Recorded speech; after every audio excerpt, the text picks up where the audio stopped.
এতটা কাপুরুষ আমি নই, আমি হতেও পারবো না। আমার মধ্যে আর যত লিমিটেশনই থাক না কেন, তুতুলকে ভালোবাসা আমার মধ্যে কোনো সীমা নেই। আমি নিজেও জানতাম না আমি কাউকে এতটা ভালোবাসতে পারি। তুতুলের বিপদ মানেই মনে হয় সেটা আমার বিপদ। আমি যদি আমার মৃত্যুর বিনিময়ে তুতুলকে রেস্কিউ করে যেতে পারি, তাহলে আমি মনে করবো আমার জীবনটা সার্থক। আয়ুষ, এই কথাগুলো আমি কখনো কাউকে শেয়ার করিনি শেখর আঙ্কেল, এমনকি তুতুলকেও নয়, কারণ আমি বিশ্বাস করি এগুলো শেয়ার করার নয়। আজ এমন একটা পরিস্থিতিতে আপনাকে কথাগুলো বলে ফেললাম, সেগুলো আমার নিজেকে জাহির করার জন্য নয়, আমার মানসিক পরিস্থিতিটাকে বোঝাতে। তাই বলছি, আমার কপালে যদি বাঁচা থাকে তাহলে আমি বাঁচব। তুতুলের সিঁদুরই আমাকে বাঁচিয়ে রাখবে। আর যদি বাঁচা না থাকে, আপনারা কেউ আমাকে বাঁচাতে পারবেন না।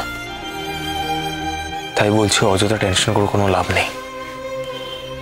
অযথা টেনশন করবেন না, শুধু নিজের কাজটুকু করে যান। Please help me. আর কোনো কথা তোমাকে বলছি না বাবা। এবার তুমি যা বলবে আমি একবারে স্তব্ধ হয়ে একবারে অবনত মস্তকে পালন করবো। তা দাঁড়াও দেখি।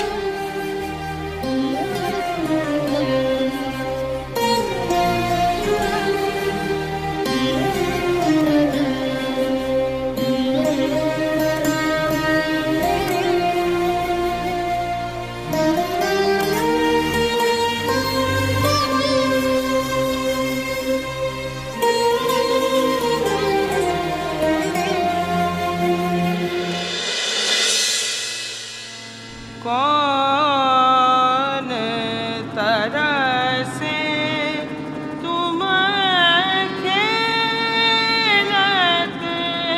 हो रे। गाओ बेटा। कौन तरसे तुम खेलत हो रे। हाँ देखो लाला मोरा,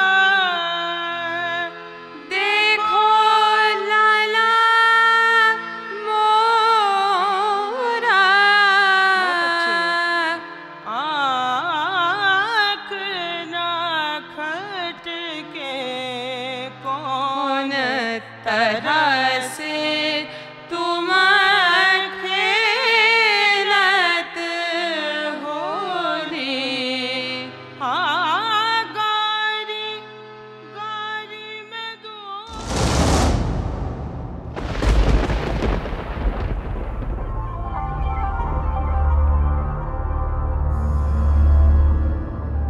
নমস্তে। नमस्कार नमस्कार। ভালো আছেন তো? बहुत बढ़िया, एकदम फर्स्ट क्लास। बहुत दिनों के बाद आपको देख के बहुत अच्छा लग रहा है।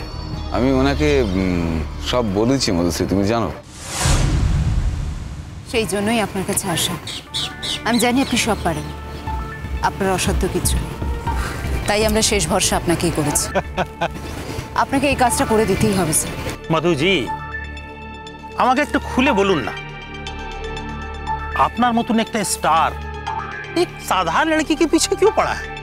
ও যে আয়ুষ কুমারের বউ, সেটা আপনি জানেন কি? हाँ जानता हूँ, आयुष कुमार तो हीरो है, लेकिन उसकी बीवी तो हीरोइन नहीं है। কিন্তু ও আমার জীবনের সোনা। এই কথাটা তুমি ওনাকে বলনি শিবুদা? না মানে আমি কথাটা কতটা বলবো না বলবো সেটা যদি তুমি বলে দিতে তাহলে সেই বুঝিয়ে কথা বলতাম। আমার বুদ্ধিতে আমার মনে হয়েছিল যে এই কথাটা বলার দরকার নেই। তো তুমি এখন যদি বলতে চাও তো বলো। ফিল্ম ইন্ডাস্ট্রি সবাই জানে, আমাদের ফ্যানেরা সবাই জানে আয়ুষ কুমারের সঙ্গে আমার বিয়ে হওয়ার কথা।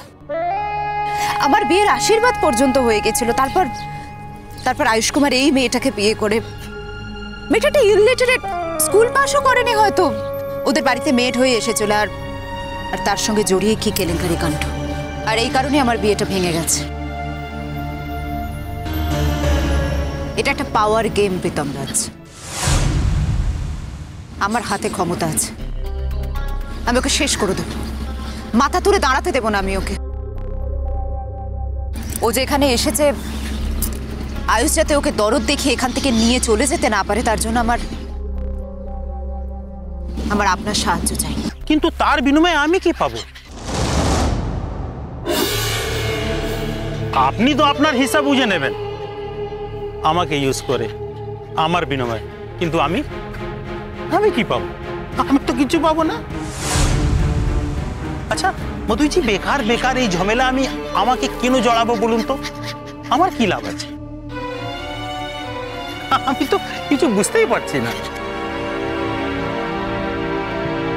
আচ্ছা একটা কথা বলুন, এই আপনি যদি আমার জায়গায় থাকতেন আপনি কি করতেন?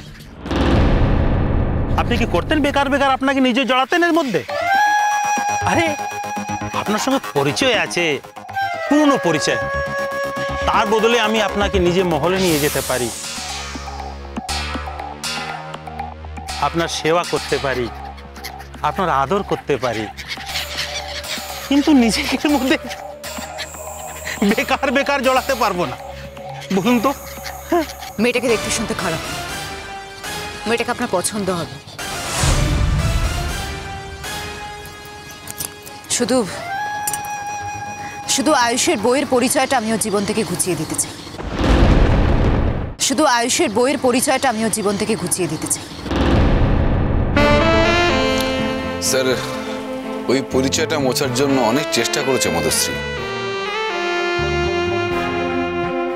না মানে তাই বলছি আর কি, কিন্তু কিছুতেই পারেনি। মানে আপনি যদি কোনো রকম ভাবে কাজটা করে দিতে পারেন, মানে বিনিময়ে আপনি মেয়েটাকে আপনার কাছে নিয়ে রাখতে পারেন। মেয়েটার যদি একবার এই কোঠি বাড়িতে এসে থেকেই যায়, কি করে যাবে? হ্যাঁ, কি করে যাবে নিজের হাজবেন্ড কাছে আবার ফেরত? হার তো যেতে পারে না। ওর স্বামী ওকে ফিরিয়ে নিয়ে যাবে বলে এখন এখানেই আছে। তাই নাকি? হ্যাঁ, আর সেই কারণে আমরা এতটা উদ্বিগ্ন। আমার কেন জানি না মনে হচ্ছে আয়ুষ ওকে যেভাবে হোক ভুলিয়ে ভালিয়ে ঠিক বাড়ি নিয়ে যাবে। তার মানে আয়ুষ কুমার ওকে খুব ভালোবাসে, তাই তো? ওই ভালোবাসাটা আমি স্বীকার করি না। যদিও মধুশ্রী স্বীকার করায় না করায় কিছু যায় আসে না। আপনি বলুন না স্যার, মধুশ্রী স্বীকার না করায় কি ওদের ভালোবাসাটা থেমে আছে? হ্যাঁ, হয়তো মিলনটা থেমে থাকতে পারে, ওদের দুজনকে থাকতে দিতে নাও পারে একসঙ্গে মধুশ্রী, ওদের বিচ্ছেদেও কেটে যেতে পারে সারা জীবনটা, কিন্তু তার মানে তো এই নয় যে ওদের দুজনের ভালোবাসা থেমে থাকবে। তুমি ঠিক কি বলতে চাইছো আমি তোমার কথা কিছু বুঝতে পারছি না। আমি যা বলছি তুমি আমার থেকে বেশি ভালো বোঝো মধুশ্রী, আর আমি তো তোমার পক্ষেই কথা বলছি। ওদের ভালোবাসা থাকুক আর নাই থাকুক, ওদের বিচ্ছেদটা তো তুমি ঘটাতে চাও, আর সে কারণেই তো প্রীতম রাজের কাছে আসা।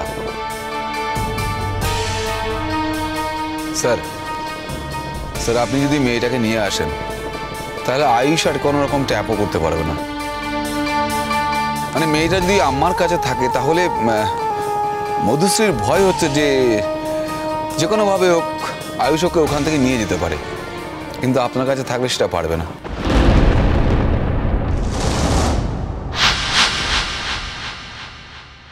अच्छा अच्छा सुन बेटा, नसीब खुल गया तेरा। नसीब खुल गया, তোর কপাল একদম খুলে গেছে জানিস তো। কপাল আমার খুলেছে না তোমার খুলেছে আম্মা। क्या मतलब?